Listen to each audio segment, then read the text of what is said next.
Husen, istrimu itu sering keluar rumah, tahu nggak, belanja terus buang-buang duitmu. Nggak apa-apa Bu, dia selalu izin kok dan uangnya buat beli kebutuhan rumah juga. Masuk ke dalam. Saya salah apa, Bu? Kamu keenakan menghabiskan uang anak saya ini buat pelajaran kamu. Mas, kalau suatu saat kamu tahu aku disakiti, apa kamu akan percaya? Kamu kenapa? Udahlah jangan aneh-aneh. Rahma berdiri di tengah ruang tamu rumah barunya, menatap sekeliling dengan mata berbinar. Dinding-dinding masih berwarna putih bersih, lantainya mengilap, dan aroma cat baru masih samar tercium. Rumah itu tidak besar, tapi cukup. Cukup untuk dua orang yang baru saja memulai hidup bersama. Masih nggak nyangka ya? Suara Husen terdengar dari belakang, sambil meletakkan kardus terakhir di sudut ruangan. Rahma tersenyum, lalu menoleh. Iya, dulu aku cuma ngebayangin doang. Sekarang beneran kejadian. Mereka tertawa kecil. Tawa yang sederhana, tapi penuh makna. Baru 3 bulan mereka menikah, dan rumah itu adalah keputusan besar pertama yang mereka ambil bersama. Rumah siap huni di Jakarta Timur, hasil tabungan bertahun-tahun dan keberanian untuk memulai hidup mandiri tanpa bergantung pada siapapun. Rahma berjalan ke dapur, menyentuh meja granit yang masih dingin. Ia membayangkan pagi-pagi memasak sarapan untuk Husen, menunggunya pulang kerja, dan menghabiskan malam dengan cerita-cerita kecil tentang hari mereka. Semua terasa begitu mungkin, begitu dekat. Kilas balik dalam pikirannya membawa Rahma pada masa ketika ia dan Husen masih bekerja di perusahaan yang sama. Mereka bertemu sebagai rekan kerja, sering lembur bersama, saling menguatkan saat tekanan kerja datang bertubi-tubi.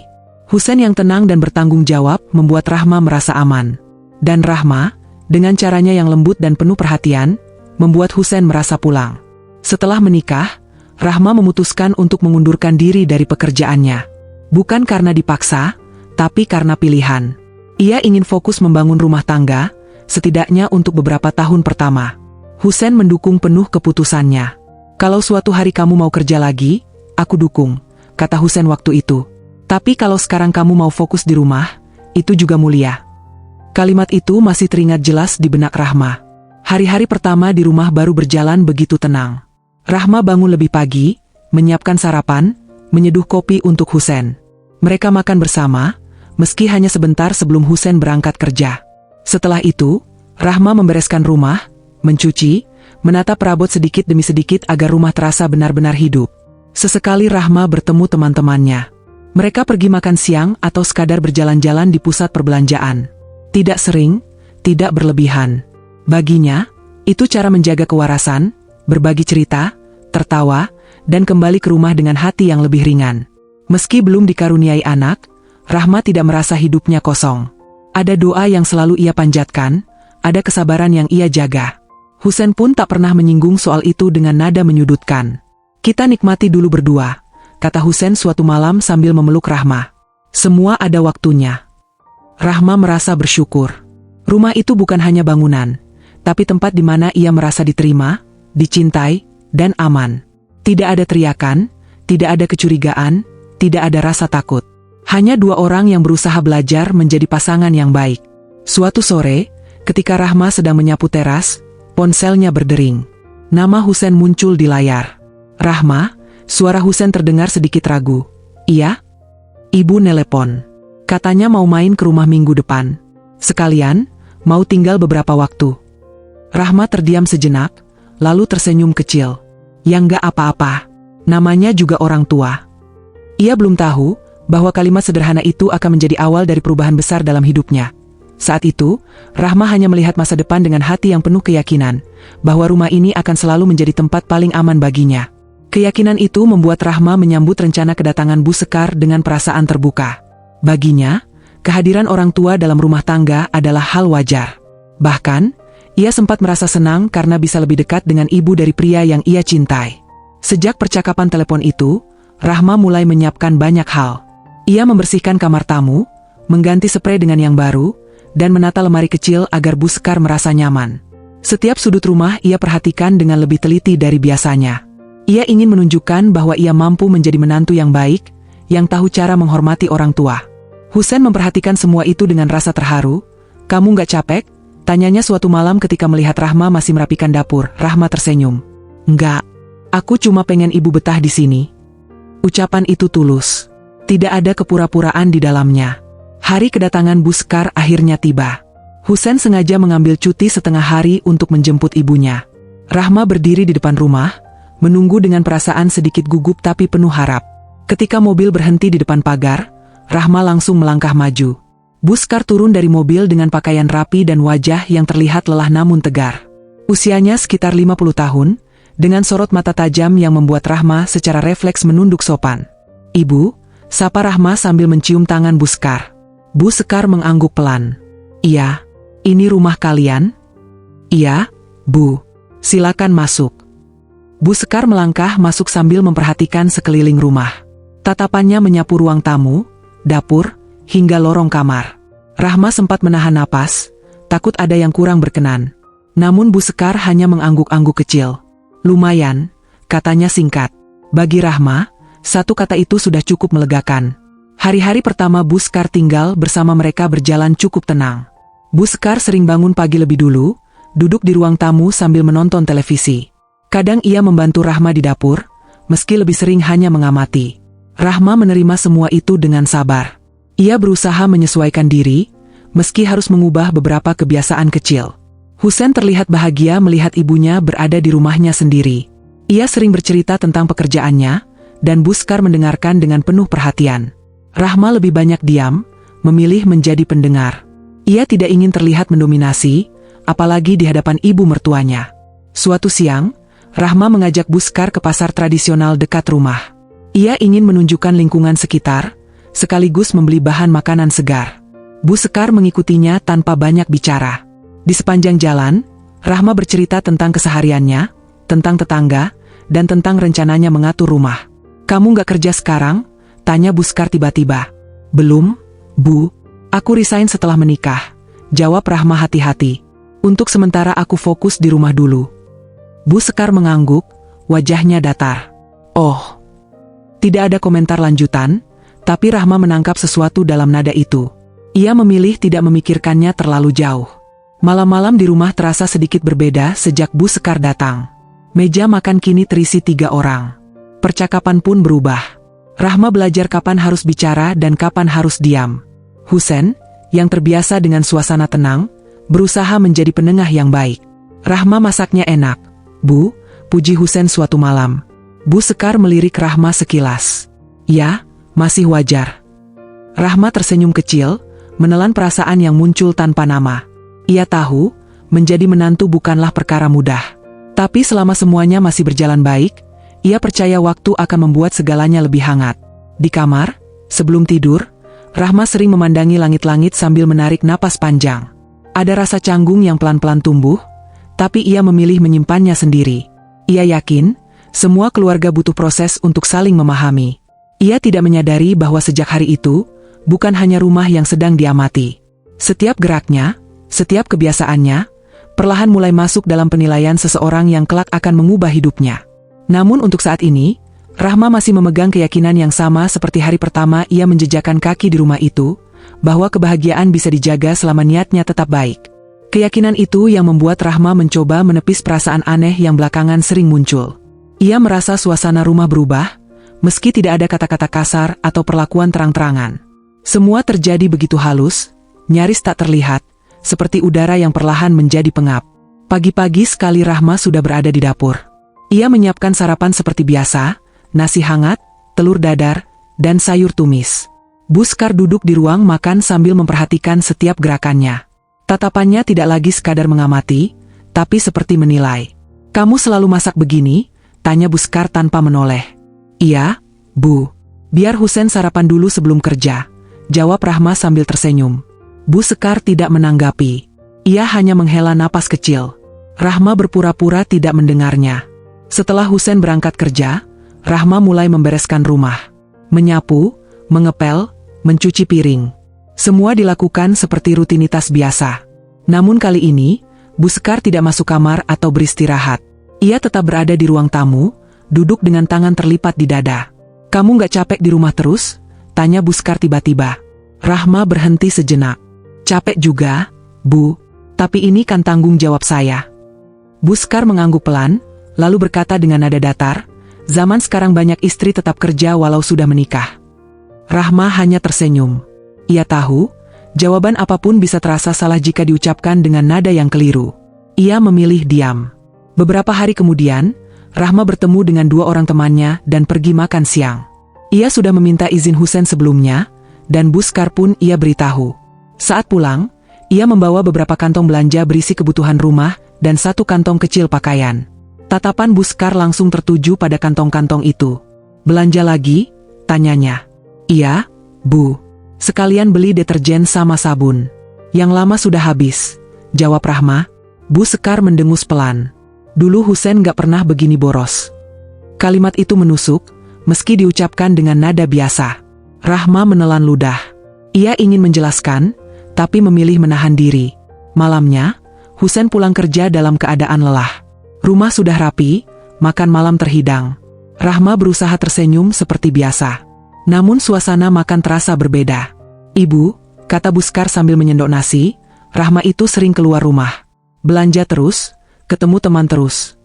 Husen mengangkat wajahnya. "Oh ya? Tapi kan wajar, Bu, selama kebutuhan rumah terpenuhi." Rahma menatap Husen dengan rasa terima kasih yang tak terucap. Buskar mengangguk, tapi raut wajahnya tidak sepenuhnya setuju. "Iya, cuma ibu takut kamu capek kerja, uangnya habis begitu saja." Husen tertawa kecil. "Tenang saja, Bu, Rahma tahu batasannya." Rahma tersenyum, tapi di dalam dadanya ada rasa tidak nyaman yang semakin menguat. Ia merasa seperti sedang diuji, dinilai, dan ditimbang setiap hari. Hari-hari berikutnya, komentar kecil semakin sering muncul. Tentang jam bangun Rahma, tentang cara ia melipat pakaian, tentang makanan yang ia masak. Tidak ada yang terdengar kasar, tapi semuanya membuat Rahma merasa selalu kurang. Di kamar, saat malam tiba, Rahma akhirnya membuka suara pada Husen. "Mas," katanya pelan, "aku ngerasa ibu kurang suka sama aku." Husen menoleh, lalu menghela napas. "Kamu jangan terlalu mikir. Ibu memang begitu. Nanti juga terbiasa." Rahma mengangguk, meski hatinya tidak sepenuhnya tenang. Ia ingin percaya pada suaminya. Ia ingin percaya bahwa semua ini hanya soal penyesuaian. Namun tanpa Rahma sadari, di balik sikap dingin dan komentar sederhana itu, Buskar mulai menyimpan kemarahan yang tidak pernah ia ucapkan secara langsung. Amarah yang tumbuh setiap kali melihat Rahma berada di rumah tanpa bekerja, setiap kali melihat uang Husen digunakan tanpa sepengetahuannya. Dan dari situlah, benih konflik yang sebenarnya mulai berakar, diam-diam, perlahan, dan menunggu waktu untuk tumbuh menjadi sesuatu yang jauh lebih menyakitkan. Rahma tidak pernah menyangka bahwa pagi itu akan menjadi awal dari sesuatu yang mengubah caranya memandang rumahnya sendiri. Hari itu dimulai seperti biasa. Ia bangun lebih pagi dari Buskar, menyiapkan sarapan, dan membangunkan Husen dengan lembut. Husen terlihat terburu-buru karena ada rapat penting di kantor. Rahma membantu menyiapkan kemejanya, merapikan kerah, dan menyodorkan tas kerja. "Jangan lupa makan siang ya, Mas," ucap Rahma. Husen tersenyum sambil mencium keningnya. "Kamu juga jangan kecapean." Buskar hanya memperhatikan dari meja makan, wajahnya datar tanpa ekspresi. Setelah Husen berpamitan dan pintu depan tertutup, suasana rumah langsung terasa berbeda. "Sun, berak." Rahma mulai membereskan meja makan, mencuci piring, lalu menyapu ruang tamu. Ketika ia hendak mengambil alat pel di gudang kecil di belakang rumah, Buskar tiba-tiba berdiri di dekat pintu itu. "Kamu mau ngapain?" tanyanya. "Mau ambil alat pel, Bu," jawab Rahma heran. "Oh," kata Buskar singkat. "Masuk saja. Sekalian rapikan barang-barang lama di situ. Dari kemarin berantakan." Rahma mengangguk tanpa curiga. Gudang itu memang jarang dibuka. Isinya kardus-kardus lama dan beberapa perabot kecil. Ia masuk, menyalakan lampu, lalu mulai memindahkan beberapa barang. Belum sempat ia menyadari apa yang terjadi, pintu gudang itu tiba-tiba ditutup dari luar. "Bu?" Rahma mendekat ke pintu. "Ibu?" Tidak ada jawaban. Beberapa detik kemudian, Rahma mendengar bunyi logam, suara kunci yang diputar. Jantungnya langsung berdegup kencang. "Bu Sekar." Rahma mengetuk pintu. "Bu, pintunya dikunci." Suara Buskar terdengar dari luar, tenang, nyaris dingin. "Kamu di situ saja dulu. Biar kamu belajar." Rahma membeku. "Belajar apa, Bu? Tolong buka pintunya." Tidak ada jawaban lagi. Langkah kaki Buskar menjauh, disusul suara pintu depan yang dibuka dan ditutup. Rahma berdiri terpaku. Gudang itu sempit, tanpa jendela, hanya satu lampu kecil di langit-langit. Udara terasa pengap. Tangannya mulai gemetar. "Ibu, saya salah apa?" Suaranya bergetar, hampir menangis. Tidak ada yang menjawab. Waktu berjalan lambat. Rahma duduk bersandar di dinding, memeluk lututnya sendiri. Pikirannya kacau. Ia mencoba mengingat apakah ia pernah bersikap tidak sopan, pernah berkata kasar, atau melakukan sesuatu yang membuat Buskar marah.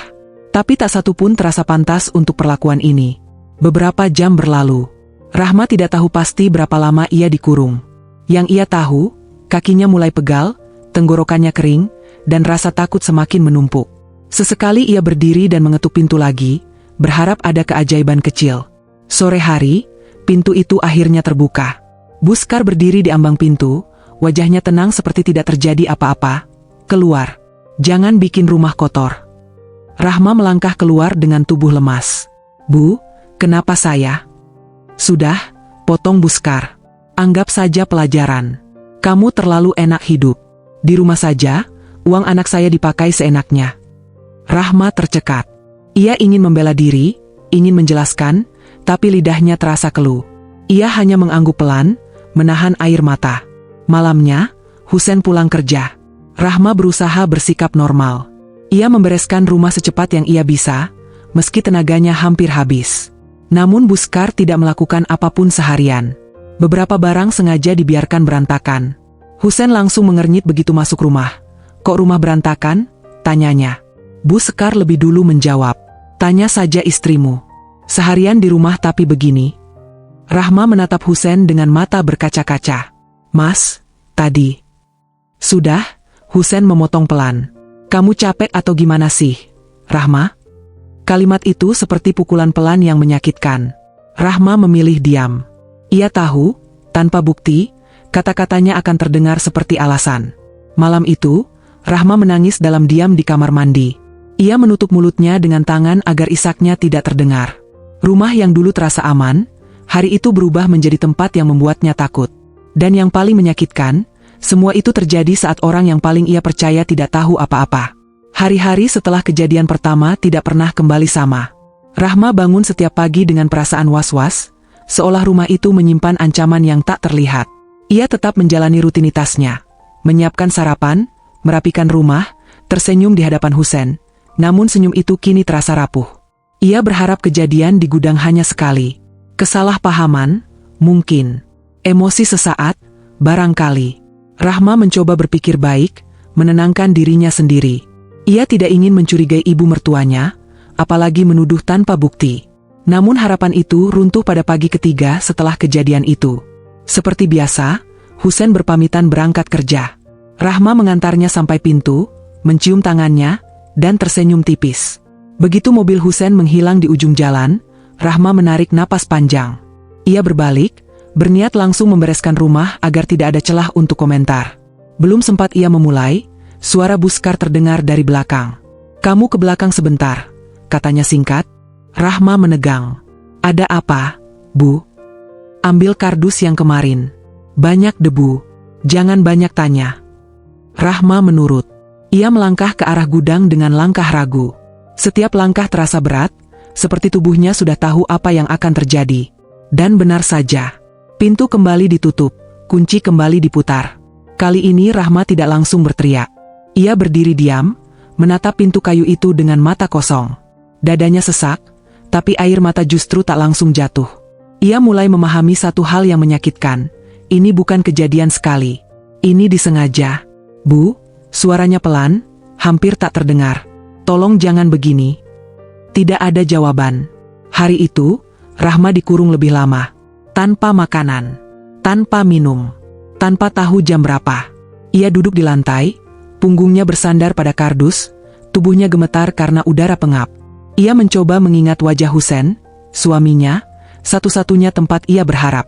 Sore hari, pintu dibuka seperti biasa. Buskar menatapnya sekilas, lalu berkata dingin, "Keluar. Jangan drama." Rahma keluar dengan langkah goyah. Ia ingin marah, ingin berteriak, tapi yang keluar hanya kelelahan yang menumpuk. Ia membersihkan rumah secepat mungkin, menghapus jejak ketidakhadiran dirinya seharian. Namun Buskar tidak tinggal diam. Setiap hari berikutnya, pola itu berulang. Setiap Husen pergi bekerja, Rahma dikurung. Kadang di gudang, kadang disuruh diam di ruangan belakang yang pintunya dikunci. Bu Sekar lalu pergi keluar, arisan, bertemu teman, atau sekadar berjalan-jalan. Rumah dibiarkan berantakan. Piring kotor menumpuk. Sampah tidak dibuang. Dan setiap sore, Rahma dilepaskan untuk membereskan kesalahan. Husen mulai sering pulang dengan wajah kesal. "Kamu ngapain saja seharian?" tanyanya suatu malam. Rahma menatapnya dengan mata lelah. "Mas, aku..." Buskar memotong cepat. "Dia itu di rumah saja, tapi kerjanya entah apa. Rumah jadi begini." Husen menghela napas panjang. "Rahma, aku capek kerja. Tolong bantu aku juga." Kalimat itu menghantam Rahma lebih keras dari kunci gudang manapun. Malam-malam mereka berubah sunyi. Rahma sering terjaga, menatap langit-langit kamar, menahan tangis. Tubuhnya ada di rumah, tapi jiwanya seperti terkunci bersama ketakutan yang tidak bisa ia ceritakan. Ia sempat mencoba bicara jujur pada Husen. "Mas, kalau aku bilang sesuatu, kamu percaya nggak?" Husen menatapnya, ragu. "Percaya soal apa?" Rahma terdiam. Lidahnya keluh. Bagaimana ia bisa menjelaskan tanpa terdengar seperti menjelekkan ibu mertuanya sendiri? Bagaimana ia bisa bicara tanpa bukti? "Aku cuma capek," katanya akhirnya. Hari demi hari, Rahma semakin kurus. Lingkar matanya menghitam. Senyumnya hampir menghilang. Namun Buskar justru semakin yakin bahwa Rahma pantas diperlakukan demikian. Baginya, Rahma adalah istri yang tidak tahu diri, yang hidup dari uang anaknya. Di balik pintu yang terkunci itu, Rahma mulai berubah. Rasa takut perlahan bercampur dengan kesadaran. Ia tidak bisa terus begini. Jika ia diam, rumah tangganya akan benar-benar hancur. Suatu sore, saat Buskar lengah, Rahma berdiri di ruang tamu yang berantakan dan menatap sekeliling. Tangannya mengepal pelan. Air matanya jatuh tanpa suara. Dalam hatinya, sebuah tekad kecil mulai terbentuk. Jika kata-katanya tidak dipercaya, maka kebenaran harus berbicara sendiri. Dan dari situlah, Rahma mulai memikirkan satu cara yang tidak membutuhkan teriakan, tidak membutuhkan pertengkaran, hanya membutuhkan bukti. Namun sebelum keberanian itu benar-benar terbentuk, Rahma harus melewati hari-hari yang jauh lebih menyakitkan dari yang ia bayangkan. Hari-hari ketika ia masih terkurung, masih dibungkam, dan masih harus berpura-pura baik-baik saja di hadapan suaminya sendiri. Pagi itu, Rahma bangun dengan kepala berat. Tubuhnya lemas, tenggorokannya kering. Ia tetap memaksakan diri ke dapur, menyiapkan sarapan seperti biasa. Tangannya bergerak otomatis, seolah tubuhnya bekerja tanpa perintah hati. Husen keluar kamar dengan wajah lelah. Ia tampak jarang tidur nyenyak akhir-akhir ini. Rahma ingin bertanya, ingin mendekat, tapi jarak di antara mereka terasa semakin nyata meski hanya beberapa langkah. "Kamu kenapa kelihatan pucat?" tanya Husen sambil duduk. "Kurang tidur," jawab Rahma singkat. Buskar duduk di ujung meja, memperhatikan mereka tanpa suara. Tatapannya dingin, nyaris puas. Rahma menunduk, memilih tidak bertemu pandang. Setelah Husen berangkat kerja, ketakutan Rahma kembali muncul seperti bayangan yang sudah dikenalnya terlalu baik. Ia bergerak lebih cepat hari itu, berharap bisa menyelesaikan pekerjaan rumah sebelum Bu Sekar mendekat. Namun harapan itu sia-sia. "Kamu ke belakang," kata Buskar tanpa basa-basi. Rahma berhenti. Dadanya sesak. "Bu, boleh hari ini saya di depan saja? Saya belum." "Jangan melawan," potong Buskar tajam. "Atau mau saya bilang ke Husen kamu kurang ajar?" Ancaman itu membuat Rahma diam. Ia berjalan ke arah belakang rumah dengan langkah gemetar. Pintu kembali tertutup. Kunci kembali berbunyi. Kali ini Rahma tidak menangis. Ia duduk memeluk lutut, menatap kosong ke arah lantai. Ada bagian dalam dirinya yang mulai mati rasa. Rasa takutnya tidak lagi meledak, tapi mengendap, berubah menjadi kelelahan yang dalam. Di dalam ruang sempit itu, ingatannya melayang mundur. Ia teringat hari pernikahannya. Wajah Husen yang penuh keyakinan saat mengucap janji. Kata-kata sederhana tentang melindungi dan mempercayai. Rahma teringat bagaimana ia meninggalkan pekerjaannya tanpa ragu, karena percaya bahwa rumah tangganya akan aman. Air mata jatuh pelan, tanpa suara. Sore hari, seperti biasa, Rahma dilepaskan. Ia langsung membersihkan rumah dengan sisa tenaga yang ada. Tangannya gemetar saat mengangkat piring kotor, punggungnya terasa nyeri saat menyapu lantai. Namun ia tidak berhenti. Saat Husen pulang, rumah terlihat cukup rapi. Tapi Buskar sudah menyiapkan ceritanya. Hari ini Rahma marah-marah, katanya sambil duduk santai. Entah kenapa. Rahma menoleh cepat. Mas, itu nggak benar. Husen mengangkat tangan, menghentikannya. Aku nggak mau ribut. Aku capek. Kalimat itu mematikan. Rahma terdiam. Bukan karena ia tidak punya jawaban, tapi karena ia sadar, apapun yang ia katakan sekarang tidak akan didengar. Malam itu, mereka tidur membelakangi satu sama lain. Tidak ada percakapan. Tidak ada sentuhan. Rahma menatap dinding, merasakan jarak yang semakin melebar antara dirinya dan Husen. Ia mulai bertanya pada dirinya sendiri, apakah aku benar-benar sendirian di rumah ini? Hari-hari berikutnya menjadi semakin berat. Husen mulai jarang berbicara. Jika berbicara pun hanya seperlunya. Rahma merasakan perubahan itu seperti pisau tumpul, tidak langsung melukai, tapi terus menggesek. Suatu malam, Rahma akhirnya tidak sanggup lagi menahan semuanya. Mas, panggilnya pelan. Husen menoleh dengan raut lelah. Kenapa? Rahma menelan ludah. Kalau suatu hari kamu tahu aku disakiti, kamu bakal percaya aku nggak? Husen terdiam cukup lama. Terlalu lama. Rahma, katanya akhirnya, kamu jangan bikin aku milih. Ibu itu orang tua aku. Jawaban itu seperti vonis. Rahma tersenyum tipis, meski hatinya runtuh sepenuhnya. Ia mengangguk pelan. Aku ngerti. Malam itu, Rahma menangis dalam diam. Ia menutup wajahnya dengan bantal agar isaknya tidak terdengar. Di tengah tangis itu, satu kesadaran muncul dengan jelas.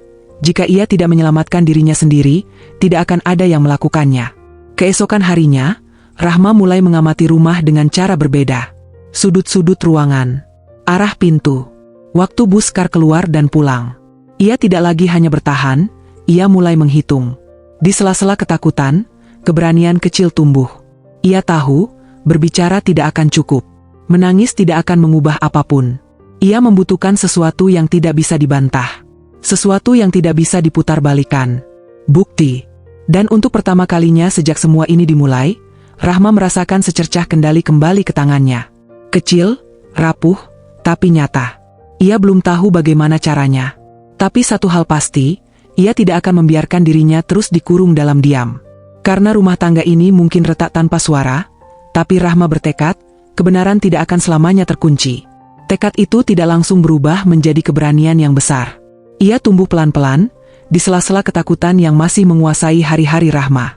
Setiap pagi ia masih bangun dengan dada berdebar, setiap suara kunci masih membuat tubuhnya menegang. Namun kini, di balik rasa takut itu, ada kesadaran baru, ia harus bersiap. Rahma mulai memperhatikan waktu. Jam berapa Husen berangkat? Jam berapa Buskar biasanya keluar rumah?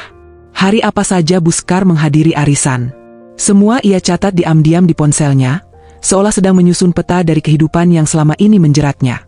Ia juga mulai menghemat setiap pengeluaran kecil. Uang belanja ia sisihkan sedikit demi sedikit. Bukan untuk pergi, bukan untuk melawan, tapi untuk satu kebutuhan penting yang belum sempat ia ucapkan pada siapapun. Suatu siang, saat Buskar pergi cukup lama, Rahma memberanikan diri membuka ponselnya dan mencari informasi. Tangannya gemetar saat membaca, menimbang, dan memikirkan risiko. Ia tahu, jika sampai ketahuan, perlakuan Buskar padanya bisa menjadi jauh lebih buruk. Namun ia juga tahu satu hal, jika ia terus diam, tidak akan ada yang berubah. Hari itu, Rahma membeli sebuah kamera kecil. Ukurannya tidak besar, cukup untuk disembunyikan. Ia menyimpannya di tas belanja, berdampingan dengan sayur dan bahan dapur, agar terlihat biasa saja. Sepanjang perjalanan pulang, ia merasa jantungnya hampir keluar dari dada. Di rumah, ia menyimpan kamera itu di lemari, di balik tumpukan kain. Malamnya, ia menatap Husen yang tertidur lelah di sampingnya. Wajah suaminya tampak damai, jauh dari segala yang terjadi di siang hari. Rahma menahan air mata. Kalau kamu tahu, bisiknya pelan, nyaris tak terdengar. Kamu pasti nggak akan diam. Hari berikutnya, Rahma mencari waktu yang tepat. Ia mempelajari sudut-sudut rumah. Ruang belakang. Lorong menuju gudang. Pintu yang selalu menjadi batas antara kebebasan dan ketakutan. Ia tahu di sanalah semuanya terjadi. Pagi itu, Buskar keluar lebih awal. Rahma mendengar suara pintu depan tertutup, disusul keheningan yang panjang. Ia tidak menunggu lama. Dengan tangan gemetar, ia mengeluarkan kamera dari lemari. Rahma memasangnya dengan sangat hati-hati, di sudut atas yang tidak mudah terlihat. Ia menyesuaikan arah, memastikan pintu gudang dan area sekitarnya masuk dalam jangkauan. Napasnya tertahan sepanjang proses itu, seolah sedikit suara saja bisa memanggil bencana. Selesai. Rahma mundur selangkah, menatap kamera kecil itu. Tidak ada yang istimewa dari bentuknya. Tapi baginya, benda itu terasa seperti satu-satunya teman yang mau melihat dan percaya. Hari itu, pengurungan kembali terjadi. Seperti biasa, Buskar menyuruhnya ke belakang.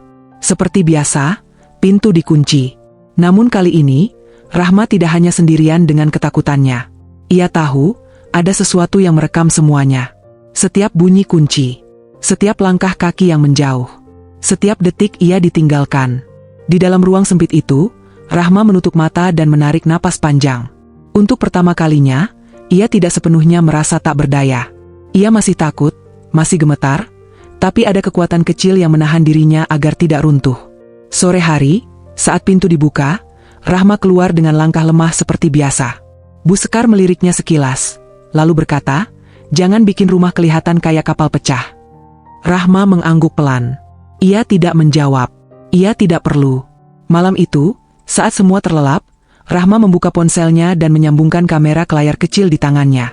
Jarinya gemetar saat rekaman pertama muncul. Ia melihat dirinya sendiri masuk ke gudang. Mendengar suara kunci. Melihat pintu tertutup dari luar. Air matanya jatuh tanpa bisa ditahan. Bukan karena takut, tapi karena akhirnya, ia tidak gila. Semua yang ia alami nyata. Terekam. Tidak bisa disangkal. Hari-hari berikutnya, Rahma mengumpulkan lebih banyak rekaman. Ia menahan diri, menunggu, memastikan semuanya jelas. Ia tahu, satu rekaman mungkin bisa diputar balikan. Tapi banyak rekaman akan berbicara sendiri. Sikap Buskar tidak berubah. Bahkan semakin berani. Namun Rahma kini memandangnya dengan mata berbeda. Bukan lagi mata korban yang hanya berharap belas kasihan, tapi mata seseorang yang sedang menunggu waktu. Husen masih belum tahu apa-apa. Hubungan mereka masih dingin. Namun setiap kali Rahma menatap suaminya, hatinya berbisik pelan, sebentar lagi. Sebentar lagi semua akan berubah. Karena mata yang selama ini menutup kebenaran, akhirnya akan dipaksa untuk melihat. Hari itu hujan turun sejak sore, membasahi halaman rumah dan membuat langit Jakarta tampak lebih gelap dari biasanya. Rahma berdiri di dapur, menatap jendela yang dipenuhi titik-titik air, mencoba menenangkan napasnya. Di dalam dadanya, jantung berdegup lebih cepat dari hari-hari sebelumnya. Ia tahu, malam ini akan berbeda. Husen pulang lebih awal. Wajahnya terlihat lelah, tapi ada sesuatu di matanya. Kejenuhan yang menumpuk, kebingungan yang belum terurai. Ia meletakkan tas kerjanya di sofa, dan menatap ruang tamu yang masih berantakan. "Kok begini lagi?" gumamnya. Buskar muncul dari kamar dengan langkah tenang. "Ibu sudah capek seharian. Rahma itu dari pagi entah kemana." Rahma menutup mata sejenak. Kata-kata itu tidak lagi membuatnya gemetar seperti dulu. Ada ketenangan aneh yang menyelimuti dirinya, seperti seseorang yang sudah memutuskan untuk tidak lari lagi. "Mas," panggil Rahma pelan, suaranya stabil. "Aku mau bicara." Husen menoleh, sedikit terkejut. "Bicara apa?" Rahma menatap Buskar sekilas, lalu kembali pada Husen. "Berdua saja. Penting." Buskar hendak menyela, tapi Husen mengangkat tangan. "Ibu, sebentar ya."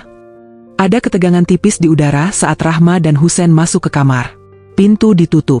Rahma berdiri di dekat meja kecil, tangannya menggenggam ponsel. Jari-jarinya dingin, tapi ia tidak ragu. "Mas," katanya, menarik napas panjang. "Aku minta kamu dengerin sampai selesai. Jangan potong. Jangan marah dulu." Husen mengangguk, meski wajahnya tampak waspada. "Kamu bikin aku khawatir." Rahma menelan ludah. "Aku juga. Setiap hari." Ia membuka ponselnya, menghubungkan ke layar kecil yang ada di kamar. Detik berikutnya, video pertama diputar. Gambar memperlihatkan lorong belakang rumah. Terlihat Rahma masuk ke gudang, diikuti Buskar. Suara kunci terdengar jelas. Pintu ditutup. Husen membeku. Video berlanjut. Waktu dipercepat. Rahma terlihat duduk di lantai gudang, memeluk lutut. Jam berganti. Lalu pintu dibuka, Buskar berdiri di ambang pintu dengan wajah datar. "Keluar.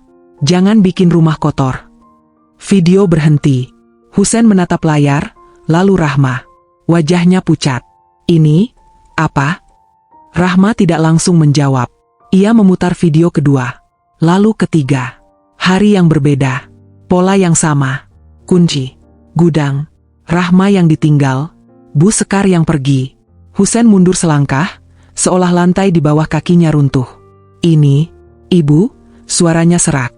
Iya, jawab Rahma pelan. Setiap kamu kerja. Keheningan menyelimuti kamar. Hanya suara hujan di luar yang terdengar. Husen mengusap wajahnya dengan kedua tangan, napasnya berat. Kenapa kamu gak bilang dari awal? Rahma tersenyum pahit. Aku sudah coba. Tapi kamu capek. Kamu bilang jangan bikin kamu milih. Kalimat itu menghantam Husen seperti cermin yang dipaksa menatap dirinya sendiri. Ia terdiam lama, lalu mengangkat kepala. Matanya merah. Aku gak tahu, maafkan aku. Aku tahu, jawab Rahma. Makanya aku diam. Sampai aku punya bukti. Pintu kamar tiba-tiba terbuka. Bu Sekar berdiri di sana, wajahnya kaku. Kalian ngapain lama-lama? Husen menoleh perlahan. Tatapannya berubah. Bukan lagi tatapan anak pada ibunya, melainkan tatapan seseorang yang baru saja melihat kenyataan pahit. Ibu, katanya dengan suara rendah, tertahan. Kenapa? Bu Sekar mengernyit. Kenapa apanya? Husen menyalakan layar dan memutar salah satu rekaman. Suara kunci menggema di kamar. Wajah Bu Sekar berubah. Sekejap saja, tapi cukup jelas. Itu, Bu Sekar mencoba tertawa kecil. Itu salah paham. Salah paham. Husen berdiri. Suaranya meninggi. Ini berulang. Berkali-kali. Ibu kunci istriku. Di rumah kami. Bu Sekar mendengus. Dia itu perlu diajarin. Istri gak kerja, uang kamu dihabisin. Ibu cuma. Cukup, potong Husen keras. Tangannya bergetar. Rahma istriku. Uang itu uang kami. Rumah ini rumah kami. Rahma berdiri di samping Husen. Tubuhnya gemetar tapi tegak. Untuk pertama kalinya, ia tidak merasa sendirian. Bu Sekar menatap Rahma dengan mata menyala. Kamu berani ngerekam ibu? Rahma menjawab pelan, tapi tegas. Saya cuma butuh bukti. Itu saja. Husen menghela napas panjang, lalu berkata dengan suara yang lebih tenang namun penuh keputusan. Bu, ini nggak bisa diterusin. Maaf, ibu harus pergi dari rumah kami. Kata-kata itu menggantung di udara. Bu Sekar terdiam, seolah tidak percaya. Kamu ngusir ibu? Aku melindungi istriku, jawab Husen. Dan rumah tanggaku. Bu Sekar menatap Husen lama, lalu berbalik tanpa berkata apa-apa. Langkahnya berat, tapi penuh kemarahan yang tertahan. Malam itu, setelah Bu Sekar mengurung diri di kamar, Rahma duduk di tepi ranjang. Tubuhnya terasa kosong, seperti habis berlari jauh. Husen duduk di sampingnya, ragu-ragu, lalu memegang tangannya. Maaf, katanya lirih. Aku gagal. Rahma menatap tangan mereka yang saling bertaut. Air mata jatuh, tapi kali ini berbeda. Bukan air mata ketakutan. Bukan air mata putus asa. Sekarang kamu tahu, jawabnya pelan. Itu cukup. Husen memeluk Rahma erat, seolah takut kehilangannya. Di luar, hujan mulai reda. Di dalam rumah itu, kebenaran akhirnya menemukan tempatnya. Namun Rahma tahu, meski semuanya telah terbongkar, perjalanan mereka belum selesai. Luka tidak sembuh dalam semalam. Keputusan besar masih menunggu di depan. Dan pagi esok hari, akan menjadi awal dari babak yang benar-benar baru. Pagi itu datang tanpa kehangatan. Cahaya matahari masuk lewat sela-sela gorden, menerangi kamar yang terasa asing meski telah lama mereka tempati. Rahma terbangun dengan tubuh pegal dan kepala berat, seolah semalaman ia memikul beban yang belum sepenuhnya diturunkan. Di sampingnya, Husen masih terjaga, duduk bersandar di kepala ranjang dengan tatapan kosong ke depan. Tidak ada sapaan pagi, tidak ada senyum. Yang ada hanya keheningan yang tebal. Rahma bangkit perlahan dan duduk. Mas, kamu gak tidur? Husen menggeleng pelan. Gak bisa. Rahma mengangguk. Ia mengerti. Setelah kebenaran terbuka, tidak ada yang benar-benar bisa tidur nyenyak. Ada rasa bersalah yang menekan Husen, dan ada sisa ketakutan yang masih tinggal di tubuh Rahma. Mereka berdua terluka, hanya dengan cara yang berbeda. Di luar kamar, rumah sunyi. Bu Sekar tidak terlihat. Pintu kamarnya tertutup rapat sejak malam. Rahma melangkah ke dapur, membuat teh hangat dengan tangan yang masih gemetar. Setiap bunyi kecil, Sendok beradu dengan cangkir, air mendidih, membuatnya refleks menoleh, seperti seseorang yang belum sepenuhnya percaya bahwa ia aman. Husen menyusul ke dapur. Ia duduk di kursi, memandangi punggung Rahma. "Rahma," katanya pelan, "aku mau bicara sama ibu hari ini." Rahma berhenti menuang air. Ia menarik napas panjang. "Aku ikut." Husen terdiam sejenak. "Kalau kamu sanggup." Rahma mengangguk. "Tenang saja, Mas." Beberapa menit kemudian, pintu kamar Bu Sekar terbuka. Perempuan itu keluar dengan wajah keras, mata sembab tapi dagu terangkat tinggi. Ia duduk di ruang tamu tanpa diminta. Rahma dan Husen saling pandang singkat, lalu duduk berhadapan dengannya. Husen membuka pembicaraan. Suaranya bergetar, tapi jelas. "Bu, kita harus selesaikan ini." Bu Sekar menyilangkan tangan. "Ibu sudah dengar semuanya tadi malam." "Dan ibu masih merasa benar?" tanya Husen lirih. Bu Sekar menatap Rahma tajam. "Dia yang mulai. Dia bikin anak ibu jauh. Dia berani ngerekam." Rahma menegakkan punggungnya. Jantungnya berdetak kencang, tapi suaranya keluar stabil. "Saya ngerekam karena saya dikunci. Berulang kali. Saya takut. Saya sendirian." "Cukup," Husen memotong, menahan amarah. Ia menatap ibunya dengan mata merah. "Bu, itu salah. Apapun alasannya." Bu Sekar tertawa pendek, getir. "Jadi sekarang kamu bela istri kamu, ya? Ibu ini siapa?" "Ibu adalah ibuku," jawab Husen, suaranya melemah. "Dan Rahma istriku. Dua-duanya penting. Tapi yang terjadi sudah melampaui batas." Keheningan jatuh di ruang tamu. Jam dinding berdetak pelan, seolah menghitung detik-detik keputusan yang akan mengubah semuanya. Husen menarik napas dalam-dalam. "Bu, ibu harus pindah." Kata-kata itu meluncur pelan, tapi dampaknya seperti petir. Bu Sekar berdiri mendadak. "Kamu ngusir ibu?" "Aku minta ibu pergi," jawab Husen, tegas. "Untuk kebaikan semua." Bu Sekar menatapnya lama, lalu menoleh ke Rahma. Tatapannya penuh kemarahan dan kekecewaan. "Kamu puas sekarang?" Rahma menggeleng pelan. "Saya cuma mau rumah tangga kami baik-baik saja." Kalimat sederhana itu mematahkan sesuatu di udara. Bu Sekar terdiam, lalu menghela napas kasar. "Baik, ibu pergi. Tapi ingat, Husen, ibu ini yang sudah melahirkan kamu. Kamu harus pilih." Husen menutup mata sejenak. "Aku memilih menghentikan kekerasan." Proses kepergian Bu Sekar berlangsung cepat tapi berat. Ia mengemas barang-barangnya dengan gerakan kasar, sesekali membanting koper. Rahma membantu dengan jarak aman, memastikan semuanya selesai tanpa pertengkaran baru. Husen mengatur kendaraan dan mengantar ibunya sampai depan rumah. Di ambang pintu, Bu Sekar berhenti. Ia menatap Husen, lalu berkata pelan, "Suatu hari kamu akan menyesal." Husen tidak menjawab. Pintu tertutup. Mesin mobil menjauh. Sunyi kembali menyelimuti rumah. Rahma berdiri di ruang tamu, lututnya terasa lemas. Ia menurunkan tubuhnya ke sofa, napasnya terengah. Husen masuk dan duduk di sampingnya, ragu-ragu, lalu memeluknya. Rahma kaku sesaat, lalu membiarkan dirinya bersandar. "Maaf," kata Husen lagi, "kali ini lebih dalam. Aku seharusnya mendengarkanmu dari awal." Hari-hari berikutnya berjalan lambat. Rumah terasa lengang. Tidak ada suara kunci.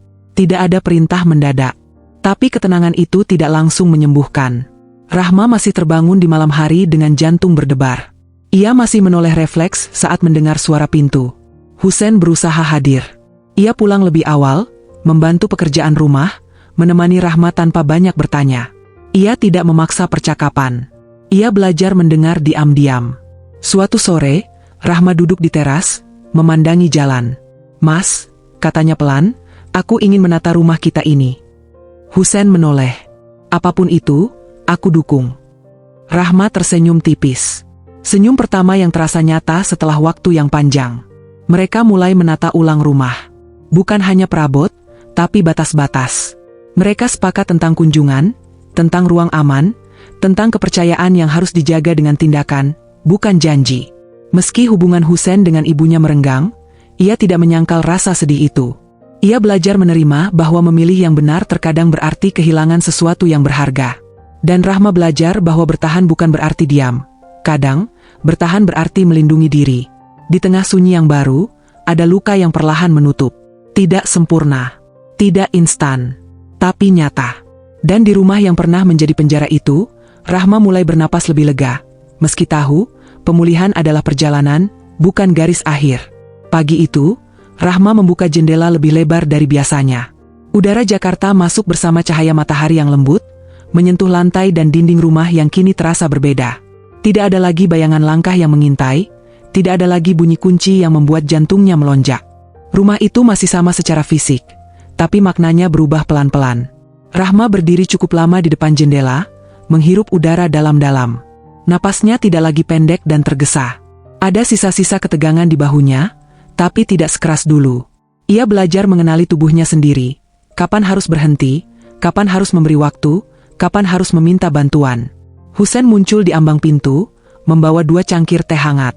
Ia tidak langsung bicara, hanya meletakkan 1 cangkir di meja kecil dan duduk di sofa, menunggu Rahma menoleh. Mereka belajar bahasa baru dalam kebersamaan, tidak terburu-buru, tidak memaksa. Pagi, kata Rahma akhirnya. Pagi juga, jawab Husen, tersenyum tipis. Beberapa minggu terakhir, mereka menjalani hari-hari dengan ritme yang lebih pelan. Husen menepati janjinya, pulang lebih awal, hadir lebih penuh. Ia ikut membereskan rumah, memasak sederhana, dan menemani Rahma tanpa menggurui. Tidak ada lagi pembelaan buta, yang ada adalah pertanyaan yang tulus. Gimana harimu? Apa yang kamu butuhkan hari ini? Pertanyaan-pertanyaan itu terdengar sederhana, tapi bagi Rahma, itu adalah pengakuan. Pengakuan bahwa suaranya penting. Malam-malam masih sesekali datang dengan mimpi buruk. Rahma terbangun dengan napas memburu, telapak tangan dingin. Husen tidak panik. Ia duduk di samping Rahma, menunggu sampai napas itu kembali teratur. Tidak ada ceramah, tidak ada tuntutan agar cepat sembuh. Aku di sini, katanya pelan, dan untuk pertama kalinya, kalimat itu benar-benar terasa nyata. Mereka juga menata ulang rumah, secara harfiah dan batiniah. Gudang dibersihkan bersama. Kardus-kardus lama dikeluarkan, barang-barang yang tak perlu disumbangkan. Pintu gudang itu kini dibiarkan terbuka, cahaya masuk hingga ke sudut-sudutnya. Rahma berdiri di sana cukup lama, menatap ruang yang dulu membuatnya gemetar. Kita bikin ruang baca di sini, usul Husen. Rahma mengangguk. Atau tempat tanaman. Mereka tersenyum. Pilihan kecil, tapi penuh makna. Mengubah ruang yang menyimpan trauma menjadi ruang yang memberi hidup. Hubungan Husen dengan ibunya belum sepenuhnya pulih. Ada jarak yang nyata, ada sunyi yang canggung. Husen menerima itu dengan kepala tertunduk, belajar berdamai dengan keputusan yang diambilnya. Ia mengirim kabar seperlunya, menjaga batas yang disepakati bersama Rahma. Bukan karena dendam, tapi karena keselamatan pernikahan yang ingin mereka rawat. Suatu sore, Rahma mengajak Husen duduk di teras. Langit Jakarta berwarna jingga, lalu perlahan gelap. Mas, katanya pelan, aku nggak janji bisa jadi seperti dulu. Husen menatapnya. Aku juga nggak mau kita kembali seperti dulu. Jawabnya jujur. Aku mau kita jadi lebih jujur. Rahma mengangguk. Ia menyadari, kebahagiaan bukan kembali ke titik nol, melainkan bergerak maju dengan bekas luka yang diakui. Mereka belajar membuat kesepakatan baru, tentang kunjungan keluarga, tentang privasi, tentang saling percaya yang dibuktikan dengan tindakan. Hari-hari berlalu. Rahma kembali bertemu teman-temannya, kali ini tanpa rasa bersalah. Ia menemukan kesenangan kecil, merawat tanaman, membaca, menulis catatan harian. Sesekali ia mempertimbangkan kembali dunia kerja, bukan sebagai pelarian, tapi sebagai pilihan yang matang. Husen mendukung tanpa syarat. Apapun keputusanmu, katanya, aku di belakangmu. Pada suatu pagi yang cerah, Rahma menyiapkan sarapan sambil bersenandung pelan. Husen duduk di meja, membaca berita. Rumah terasa hidup, tapi tenang. Tidak ada yang sempurna, masih ada hari-hari berat, masih ada bayang yang datang tanpa diundang. Namun Rahma kini tahu caranya bernapas di tengah itu semua. Ia menatap Husen, lalu berkata pelan, terima kasih sudah belajar. Husen tersenyum. Terima kasih sudah bertahan.